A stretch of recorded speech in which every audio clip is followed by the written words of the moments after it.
بسم اللہ الرحمن الرحیم۔ السلام علیکم معزز طلباء کرام، آپ سب کیسے ہیں؟ آج ہم تفسیر بیضاوی کے سبق نمبر 335 کو پڑھیں گے۔ آج کے ہمارے سبق کا عنوان ہے جوابات۔ آج کے سبق میں ہم ان 6 دلائل کے جوابات ذکر کریں گے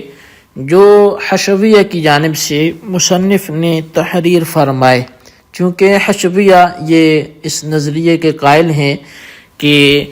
اللہ تبارک و تعالیٰ کے انبیاء وہ معصوم نہیں ہیں، اور اس پر گزشتہ سبق میں ہم نے ان کی جانب سے 6 دلیلیں بیان کی۔ تو آج کے سبق میں ان کی پیش کردہ جو دلائل ہیں ان کے جوابات کو ذکر کیا جائے گا، اور آج کے ہمارے سبق کی جو عبارت ہے والجواب من وجوہ سے شروع ہوتی ہے۔ تو آئیے سب سے پہلے آج کے سبق کی عبارت پڑھ کے اس کا ترجمہ کرتے ہیں، اور اس کے بعد پھر اس کی وضاحت کی طرف بڑھتے ہیں۔ مصنف علیہ رحمہ لکھتے ہیں والجواب من وجوہ، اور جواب کئی ایک وجوہ سے دیا جا سکتا ہے۔ الاول، پہلی بات تو یہ ہے کہ انہ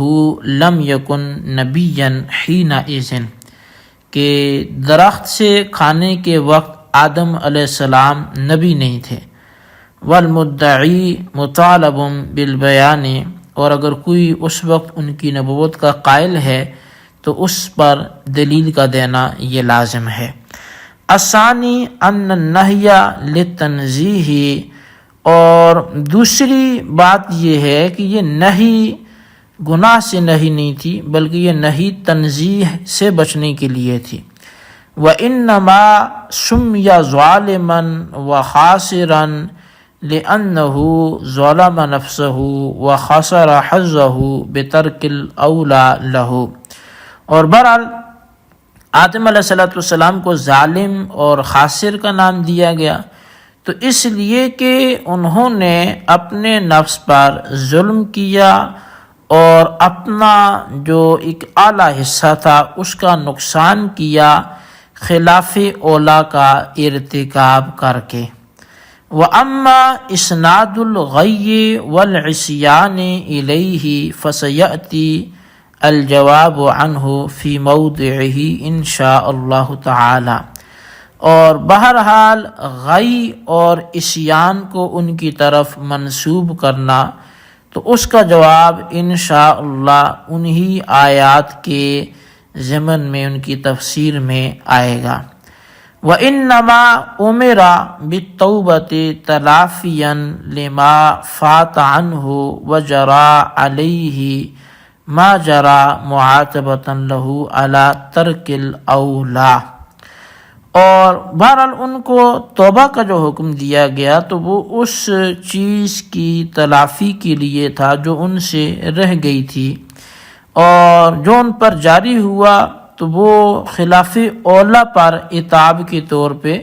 جاری ہوا۔ ووفاء بما قالہ للملائکۃ قبل خلقہ، اور اس وعدے کو پورا کرنے کے طور پہ جاری ہوا جو اللہ تبارک و تعالی نے فرشتوں سے تخلیق آدم سے پہلے فرما رکھا تھا۔ والثالث انہ فعلہ ناسیا لقولہ سبحانہ و تعالی، اور تیسری دلیل یہ ہے، جواب یہ ہے کہ آدم علیہ السلام نے یہ جو ارتکاب کیا تو یہ ناسین کیا، بھول کر کیا، اللہ تعالیٰ کے اس فرمان کی وجہ سے کہ فناسیہ ولم نجد لہ عزما،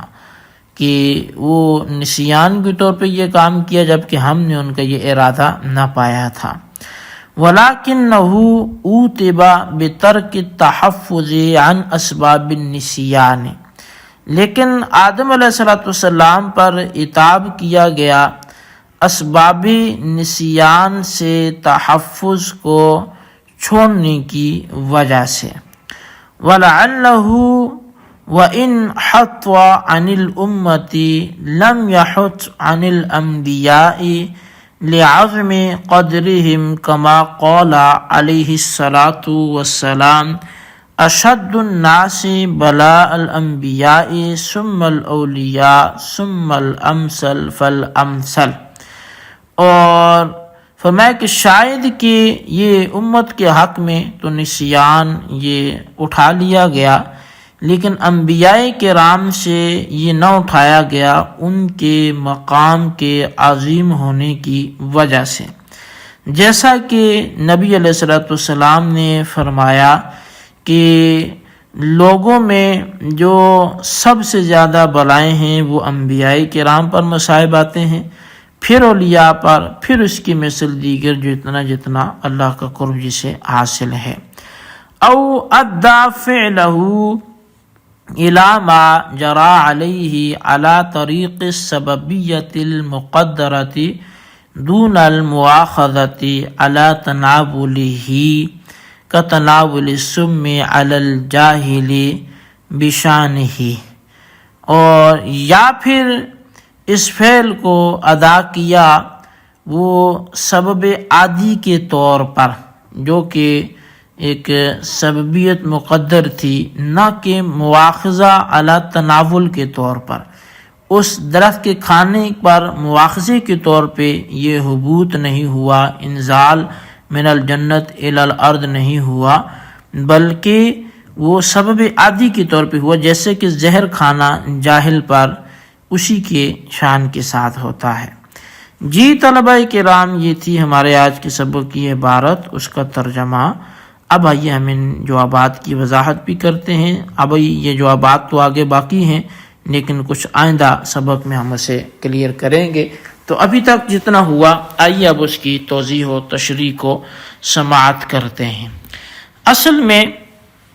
یہ والجواب میں موجود سے جو ہے ان استدلالات کا مختلف طریقوں سے جواب دیا گیا ہے، وہ استدلالات کے جو حشویہ نے اپنے موقف کی اس میں تائید میں لیے تھے، اور قاضی صاحب نے جو ہے وہ ان جوابات کا حاصل جو ہے وہ مختلف جگہوں پر جو ان کا ملتا ہے، اور اس کا حاصل جو نکلتا ہے وہ یہ ہے کہ ہم ان کا مدعا ہی تسلیم نہیں کرتے، یعنی کہ جتنی بھی وجوہ مذکور ہوئی حشویہ کے اس میں اعتراضات میں یا استدلالات میں، تو اجمالی طور پہ ہم یہ کہہ سکتے ہیں کہ قاضی صاحب نے گویا یہ ارشاد فرمایا کہ ہمیں یہ تسلیم ہی نہیں ہے کہ حضرت آدم علیہ السلام سے جس چیز کا صدور ہوا تھا وہ ذم تھا، یعنی گناہ تھا، اور اگر یہ تسلیم بھی کر لیا جائے تو پھر بھی یہ تسلیم نہیں ہوگا کہ وہ عمدن تھا، جان بوجھ کے تھا، بلکہ وہ سہون اور خطان تھا۔ اور اگر یہ بھی ہم تسلیم نہیں کرتے کہ وہ نبوت کے بعد تھا، بلکہ وہ نبوت سے پہلے تھا۔ اب اس پر جو ہے وہ قاضی صاحب نے جو مختلف جوابات دیے ہیں، تو ان میں سے ترتیب وائز میں آپ کے سامنے کچھ جوابات پیش کرتا ہوں۔ پہلا جواب یہ ہے کہ حضرت آدم علیہ السلام سے جس وقت ذنب کا صدور ہوا تھا اس وقت تک ان کو نبوت نہیں ملی تھی، تو بس نبی سے صدور ذنب ثابت ہی نہیں ہوا، جب نبی ہوئے تو اس کے بعد کوئی ذنب ثابت نہیں ہوا۔ اب جو اس چیز کا دعویٰ کرے کہ نہیں جی وہ اس وقت بھی نبی تھے، یعنی جب ان سے یہ تناول شجرہ درخت کے کھانے کا صدور ہوا تو وہ اس وقت بھی نبی تھے، اب اگر کوئی ایسا کہے تو پھر قاضی صاحب نے فرمایا کہ پھر اس پر ہی اس کا بیان ضروری ہے، یعنی پھر اسے چاہیے کہ پھر اس پر دلیل دے کہ وہ اس وقت بھی نبی تھے۔ دوسری بات یہ ہے کہ جو درخت سے نہی تھی وہ حرمت والی نہی نہیں تھی بلکہ تنزیہی تھی، اور آدم علیہ السلام کو ظالم اور خاسر جو ہے وہ اس لیے کہا گیا کہ انہوں نے خلاف اولا کا ارتکاب کیا، ترک افضل کی وجہ سے جو ان کا حصہ تھا وہ گھٹا دیا اور اپنا نقصان کیا۔ اور ہر ظالم ملعون بھی نہیں ہوتا کہ جو ظالم ہوگا وہ ملعون ہوگا، بلکہ ظلم کی دو قسمیں ہیں، ایک تھوڑا ظلم ہوتا ہے، ایک زیادہ ظلم ہوتا ہے، یعنی ظلم قلیل اور ظلم کثیر۔ اسی طرح لعن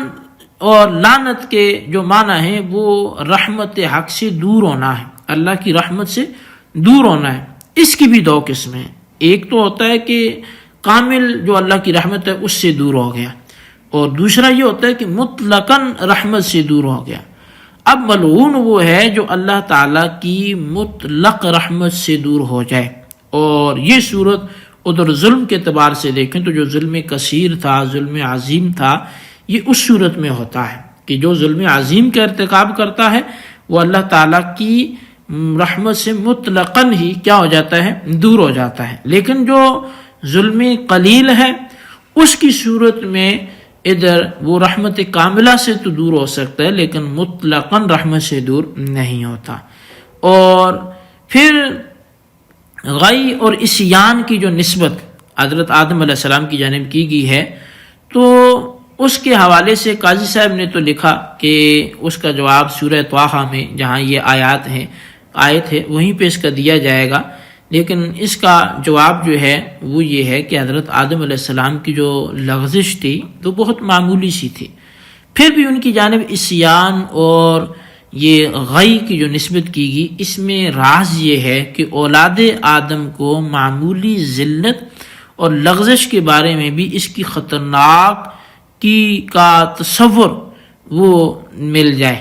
اور ان کو سخت قسم کی یہ ڈانٹ مل جائے کہ جو ہلکی سی بھی خطا ہو جاتی ہے تو اس کو بھی عصیان سے تعبیر کر دیا جاتا ہے۔ تو یہ اولاد آدم کی یہ تعلیم کے لیے ہے۔ اور توبہ کا حکم جو حضرت آدم علیہ السلام کو دیا گیا تو اس کو بھی حشبیہ نے یہ سمجھا جی کہ یہ تو پھر جم سے توبہ ہے، تو توبہ کا جو حکم ہے وہ معمولی لغزش کی تلافی کے لیے بھی دیا جا سکتا ہے، یعنی ترک اولیٰ کی وجہ سے حضرت آدم علیہ السلام کا جو نقصان ہوا، حصہ کم ہوا اور درجے میں معمولی سا نزول ہو گیا تھا، تو اس کی تلافی اور پھر مقام رفیع کی بلندی کے لیے کہ جو ایک بلند مقام تھا وہ پھر سے ان کو مل جائے، تو اس کے لیے انہیں توبہ کا حکم دیا گیا، چونکہ اسلاف سے یہ بات بھی منقول ہے کہ انبیاء کرام سے نہایت معمولی باتوں پر بھی مواخذہ ہوتا ہے، اور آپ نے یہ پڑھا ہے کہ حسنات الابرار سیئات المقربین۔ اچھا، اب وجرا علیہ ما جرا، یہ جو 6 نمبر پر حشبیہ نے دلیل باندھی تھی، اس کا جواب یہ ہے کہ حضرت آدم علیہ السلام کے ساتھ جو بھی پیش آیا، ان کو جنت سے زمین کی طرف بھیجا گیا، تو یہ عقاب کے عذاب کے طور پر نہیں تھا، بلکہ یہ شکوہ اور ناگواری کے اظہار کے طور پر تھا، اور ناگواری کے بہت سے مراتب ہیں، بہت سے انداز ہیں، جن میں بعض شدید تر ہیں، بعض ہلکے ہیں، تو یہ کوئی شدید ترین عتاب نہیں تھا بلکہ خفیف ترین ایک گلہ اور ایک شکوہ تھا، اور یہ بھی پیش نظر تھا کہ دیکھیں اللہ تبارک و تعالیٰ کو منظور ہی یہی تھا، یعنی اللہ تعالیٰ نے آدم علیہ السلام کی پیدائش سے پہلے جب وَإِذْ قَالَ رَبُّكَ لِلْمَلَائِكَةِ إِنِّي جَاعِلٌ فِي الْأَرْضِ خلیفہ، اسی وقت آپ نے فرمایا تھا تو میں زمین میں خلیفہ بنانے والا ہوں، تو یہ تو خلافتی ہی زمینی، تو لہٰذا اس وعدے کی وفا بھی تھی، اس لیے ان کو جنت سے زمین کی طرف بھیج دیا گیا، یہ کہ عتاب کے طور پر نہیں بھیجا گیا۔ اور پھر تیسری بات یہ ہے کہ جو درخت سے کھانا تھا وہ عمدن جان بوجھ کر نہیں تھا بلکہ بھول کر اور نسیانن یہ اس سے کھایا گیا، اور اس پر تائید اللہ تعالیٰ کا فرمان ہے فنسی آدم ولم نجد لہ عزما۔ اب رہی یہ بات کہ اس پر ناراضگی پھر کیوں ہوئی جب وہ جان بوجھ کے کھایا ہی نہیں، تو اس کا جواب یہ ہے کہ ناراضی جو ہے رب کی وہ ترک تحفظ پر ہوئی ہے، کہ یعنی ان اسباب سے بچا جانا چاہیے تھا کہ جو اس نسیان کا سبب بنے۔ نسیان پر ناراضی نہیں ہوئی کہ آدم کیوں بھول گئے، بلکہ اس پر ہوئی کہ نسیان کے اسباب کیوں پیدا کیے گئے، ان اسباب کے سلسلے میں ان کو مستيقظ اور بیدار ہونا چاہیے تھا۔ اچھا، اب یہاں پر ایک چھوٹا سا اعتراض کیا جا سکتا ہے کہ یہ نسیان پہ اسباب پر بھی ناراض ہونا وہ نسیان پر ہی ناراض ہونا ہے، تو اس کا جواب جو ہے وہ قاضی صاحب نے لعلہ سے دیا، اور اس کا مطلب یہ ہے کہ شاید کہ انبیاء کرام کے بارے میں نسیان وہ قابل مواخذہ ہی ہے، یعنی امت سے تو رفع عن امتی الخطأ والنسیان ہے، لیکن انبیاء کرام کے بارے میں یہ حکم نہیں ہے۔ اس پر تائید میں انہوں نے حدیث بھی پیش کی۔ او ادا فعلہ سے یہ آدم علیہ السلام کے جنت سے زمین کی طرف آنے پر ایک اور انداز سے استدلال ہے، اور اس کا حاصل یہ ہے کہ آدم علیہ السلام کا جنت سے آنا یہ سزا اور عتاب کے طور پر نہیں تھا، بلکہ سبب عادی اور مسبب عادی کے طور پر تھا. یعنی جس طرح بھولے سے آگ میں ہاتھ ڈل جائے تو ہاتھ جل جاتا ہے، یا ندانی لا علمی میں زہر کھانے سے بندہ ہلاک ہو جاتا ہے، تو یہ نہیں کہا جاتا کہ ہاتھ ڈالنے والے پر اللہ تعالیٰ کا عذاب ہوا تھا یا زہر کھانے والے پر سزا دی تھی اس لیے وہ مر گئے، بلکہ عادتاً آگ میں ہاتھ ڈالیں تو ہاتھ جل جانے کا، یہ آگ میں ہاتھ ڈالنا سبب بن جاتا ہے، زہر کھانا یہ موت کا سبب بن جاتا ہے. تو یہ سبب عادی کو اختیار کیا جائے تو اس پر مسبب کا ترتب ہو جاتا ہے. تو اسی طرح اللہ تعالیٰ نے اس درخت کی فطرت میں یہ رکھا تھا کہ جو اس کو کھائے گا وہ عادتاً اس سبب عادی کے طور پہ اپنے آپ وہ اس سے اتر کر نیچے آ جائے گا. یعنی کوئی چیئر لفٹ پہ ہو یا ویسے لفٹ جو بلڈنگز میں لگی ہوتی ہیں تو بٹن دبائے تو اس نے نیچے ہی پہنچنا ہے، تو گویا کہ وہ ایک بٹن تھا کہ وہ کھانا تھا تو اس نے آدم علیہ السلام نے جنت سے زمین پہ آ جانا تھا. تو بہرحال یہ آج کے ہمارے سبق کی عبارت ترجمہ وضاحت ہو گئی، اس کو آپ اچھی طرح سمجھیں اور ایک ایک اعتراض کو ماقبل سے جوڑ کر اس کے جواب کو ساتھ لکھتے جائیں. اور اللہ تبارک و تعالیٰ سے دعا جو کچھ ہم نے پڑھا سنو سے یاد رکھنے کی توفیق نصیب فرمائے. آمین بجاہ نبی الامین صلی اللہ علیہ وسلم.